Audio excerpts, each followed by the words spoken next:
All right, so my brother-in-law works in wood construction and all sorts of things, but he's been asking me for a push stick. And if you guys don't know what it is, it's to defend you from cutting your fingers off on a saw, pretty much. So he asked me, "Hey, can you give me one of these?" And I was like, "You know what? I'm not gonna get you one. We're gonna make our own." So if you ever go to Maker World, you'll find them there. You could find hundreds of them. So I had him go through the whole entire chart, and he picked up his own. So we print it out, and I'm going to show you how it looks and how it really works. Now, one of the things I did find that it does need a better grip, so we might end up putting maybe some rubber ends at the bottom of it, and there's an attachment that you can do that too. But right now, we're going to show you exactly what I printed out and him using it and see how it works. So if you guys are looking for tools, supplies, and you have a 3D printer that's collecting dust, put it to work.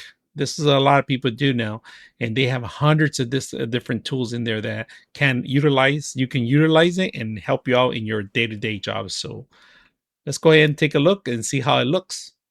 So today we're here at my cabinet shop, and this is our push stick that we made in a 3D printer. And there's a lot of stuff we do for our shop, and this is one of them that we're gonna try out and show you guys how it's used to see how it works.